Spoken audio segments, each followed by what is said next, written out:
வணக்கம். சிவகங்கையில் மருது சகோதரர்கள் கவிஞர் முடியரசன் சிலைகளுக்கு முதல்வர் மு.க. ஸ்டாலின் அடிக்கல் நாட்ட இருக்கிறார். இது தொடர்பான விவரங்களை செய்தியாளர் முத்துராமலிங்கம் வழங்க கேட்கலாம். முத்துராமலிங்கம், விவரங்களை பகிர்ந்துக்கலாம். ஸ்ரீராம் 2 நாள் சுற்றுப்பயணமாக சிவகங்கை மாவட்டத்திற்கு வருகின்ற முதல்வர் நேற்று காரைக்குடியில் பல்வேறு நிகழ்ச்சியில் கலந்து கொண்டு தொடர்ந்து காரைக்குடி அலஹா பல்கலைக்கழக விருந்தினர் மாளிகையில் இரவு தங்கியுள்ளார். இன்று காலை அங்கிருந்து சாலை மார்க்கமாக கிளம்பி குன்றக்குடி, திருப்பத்தூர், அரளிக்கோட்டை, ஒக்கூர் வழியாக சிவகங்கை தற்பொழுது நலத்திட்ட உதவிகள் வருங்க விழாவிற்கு வந்துள்ளார். மேலும் சிவகங்கைக்கு சென்ற அவருக்கு குன்றக்குடி, திருப்பத்தூர், அரளிக்கோட்டை, ஒக்கூர் உள்ளிட்ட பகுதிகளில் கட்சி நிர்வாகிகள், தொண்டர்கள், பொதுமக்கள் உள்ளிட்ட பல்வேறுவர் வந்து சிறப்பு உற்சாகமாக வரவேற்பு அளித்தனர். சிவகங்கை செல்லும் வழியில் அரளிக்கோட்டையில் வந்து அமைச்சர் சொந்த ஊரான அரளிக்கோட்டையில் பெரியப்பன் சொந்த ஊரான அரளிக்கோட்டையில் வந்து முதல்வருக்கு உற்சாக வரவேற்பு அளிக்கப்பட்டது. தற்காப்பு கலை பயிற்சிகளை செய்து காட்டிய மாணவிகளுக்கும் மற்றும் யோகா பயிற்சி செய்து அசத்திய மாணவியையும் கைதட்டி பாராட்டினார். தொடர்ந்து இப்ப சிவகங்கை மன்னர் துரைசிங்கம் அரசு கலைக்கல்லூரி மைதானத்தில் இன்று அரசு நடைபெறும் உதவிகள் நலத்திட்ட வழங்கும் உதவி விழாவில் தமிழக முதல்வர் மு.க. ஸ்டாலின் அவர்கள் தற்பொழுது கலந்து கொண்டுள்ளார். முன்னதாக அவர் காவல்துறை அணிவிப்பு மரியாதை ஏற்றுக்கொண்டு தற்பொழுது விழா மேடையில் பல்வேறு மதிப்பிலான முடிவுற்ற பல்வேறு பணிகளை தொடங்கி வைக்க இருக்கிறார். அதோடு நகரப்பட்டியில் ரூபாய் 50 லட்சம் மதிப்பில் அமைக்கப்பட்டுள்ள விடுதலை போராட்ட வீரர் வாளுக்கு வேலி சிலையுடன் கூடிய மணிமண்டபத்தை திறந்து வைக்கிறார். தொடர்ந்து காரைக்குடியில் ரூபாய் 50 லட்சம் கவியரசு முடியரசனார் சிலை அமைக்க புதிய திட்டங்கள் பணிகள் அடிக்கல் நாட்டுகிறார். ரூபாய் 1,70,00,000 மதிப்பீட்டில் மருது பாண்டியர் திருவுருவ சிலை அமைக்க அடிக்கல் நாட்டுகிறார்.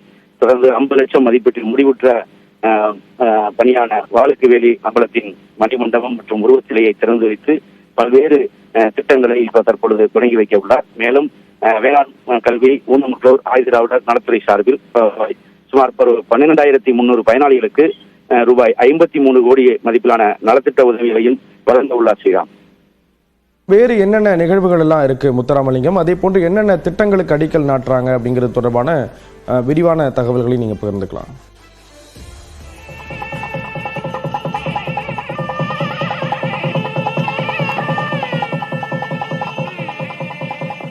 தொடர்ந்து 51 கோடியில் 45 முடிவுற்ற திட்டப்பணிகளை திறந்து வைத்து சிறப்பிக்குமாறு மாண்புமிகு தமிழ்நாடு முதலமைச்சர் அவர்களை பணிவன்புடன் கேட்டுக்கொள்கின்றோம்.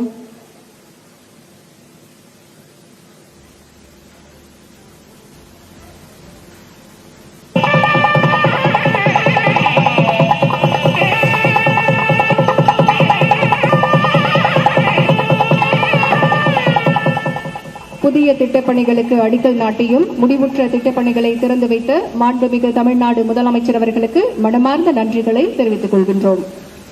இல்லத்தரசிகள் சுயமரியாதை காக்க கலைஞர் மகளிர் உதவித்தொகை திட்டம், தலை சிறந்த தலைமுறையை உருவாக்க நான் முதல்வன் திட்டம் என சீரான வளர்ச்சியை, சிறப்பான வளர்ச்சியை, அனைவருக்குமான வளர்ச்சியை உறுதி செய்து வரும் நல்லாட்சி நாயகர் மாண்புமிகு தமிழ்நாடு முதலமைச்சர் அவர்களை விழா பேருரையாற்ற பணிவன்புடன் அழைக்கின்றோம்.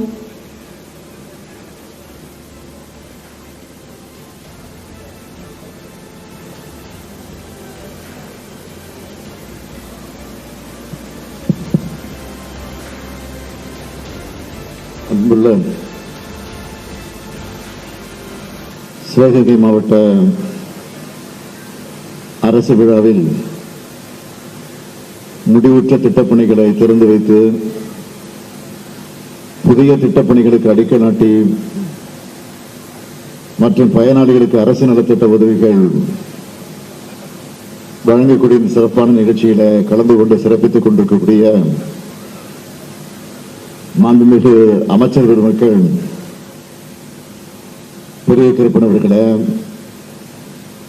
சாமிநாதன் அவர்களே, ராஜக்கண்ணப்பன் அவர்களே, முனைவர் கோவில் செழியன் அவர்களே, நாடாளுமன்ற உறுப்பினர் திரு கார்த்திக் சிதம்பரம் அவர்களே, சட்டமன்ற உறுப்பினர்கள் திருமதி தமிழரசு அவர்களே, திரு மாங்குடி அவர்களே, மாவட்ட ஆட்சித்தலைவர் திருமதி ஆஷா அஜிதேஷ் அவர்களே, பல்வேறு துறைகளை சார்ந்திருக்கக்கூடிய அரசு அதிகாரிகளை, உள்ளாட்சி அமைப்புகளின் பிரதிநிதிகளை, நலத்திட்ட உதவிகளை பெறுவதற்காக வருகை தந்திருக்கக்கூடிய பயனாளிகளை,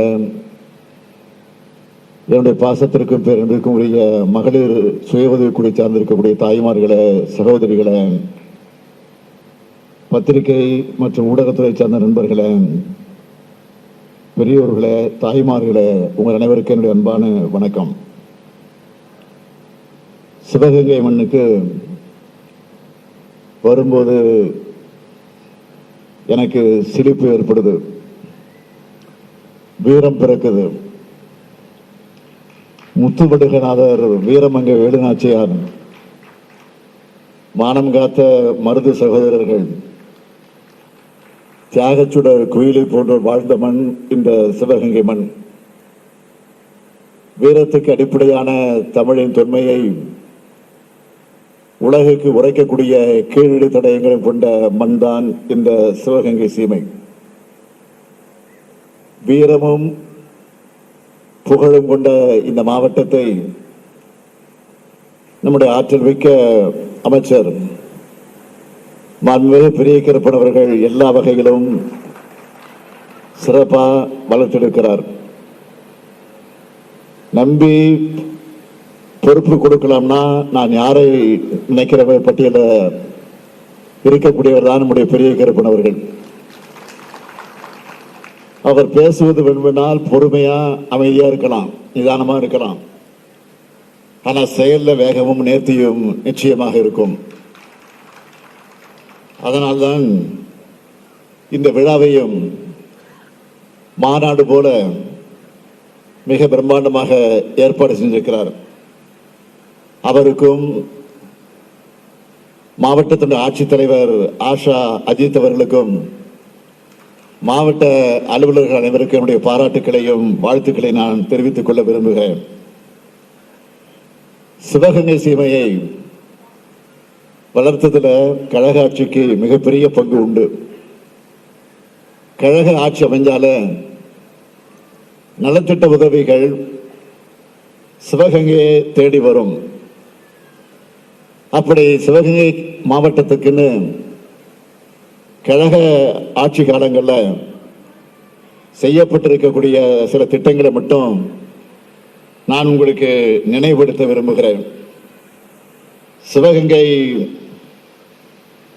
திருப்பத்தூர், நெற்குப்பை, இளையாங்குடி, கல்லல், காளையார் கோயில் உள்ளிட்ட பகுதி மக்கள் பயனடையக்கூடிய வகையில் 616 கோடி ரூபாய் மதிப்பீட்டிலான காவேரி கூட்டு குடிநீர் திட்டம், சிவகங்கை மருத்துவக் கல்லூரி, 55 திருக்கோயில்களில் 14 கோடி ரூபாய் செலவில் திருப்பணி, இளையான்குடியில் சார் பதிவாளர் அலுவலகம், நீதிமன்ற கட்டடம், கருவூலம், ஆயுதராவிட மாணவர்களுக்கான தங்கும் விடுதி, அரசு மருத்துவமனை விரிவாக்கம், இளையாங்குடியில் புறவழிச்சாலை, சிவகங்கையில் ஒருங்கிணைந்த நீதிமன்றம்,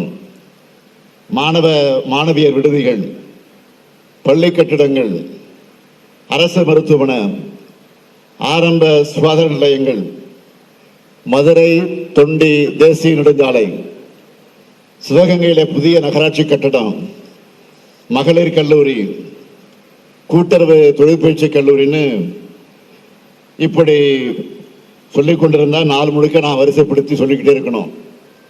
அது மட்டும் இல்ல, நம்ம திராவிட மாடல் அரசுல கடந்த 3 ஆண்டு காலத்தில் அறிவிச்சு செயல்படுத்தி இருக்கக்கூடிய திட்டங்கள் குறித்தும் நேற்று நான் காரைக்குடியில் ஆட்சியர் மற்றும் அரசு அதிகாரிகளோடு ஆய்வு செஞ்சேன்.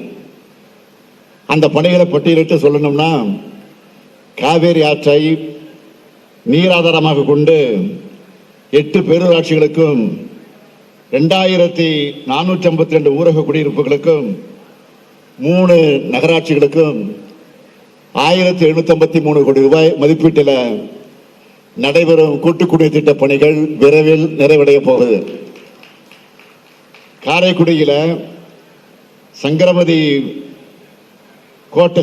கோட்டை மறுசீரமைப்பு 130 கோடி ரூபாய் மதிப்பீட்டில் தமிழ்நாடு நகர்ப்புற வாழ்விட மேம்பாட்டு வாரியத்தின் கீழ் 500 குடியிருப்புகள், மினி விளையாட்டரங்கம், விடுதலை போராட்ட வீரர் தியாகி ஜீவானந்தம் நினைவு மணிமண்டபம், 62 கோடி ரூபாய் மதிப்பீட்டில் செட்டிநாடு வேளாண்மை கல்லூரி, சிவகங்கை ஊராட்சி ஒன்றிய அலுவலக கட்டடம், சிவகங்கை அரசு மருத்துவமனையில் கூடுதல் மகப்பேறு மருத்துவ கட்டடம், அதிதீவிர சிகிச்சை பிரிவு கட்டடம், சிவகங்கை நகர் பேருந்து நிலைய சீரமைப்பு, மானாமதுரையில் ITI 12 கோடி ரூபாய் மதிப்பீட்டில் 248 வீடுகள் கட்டக்கூடிய பணி,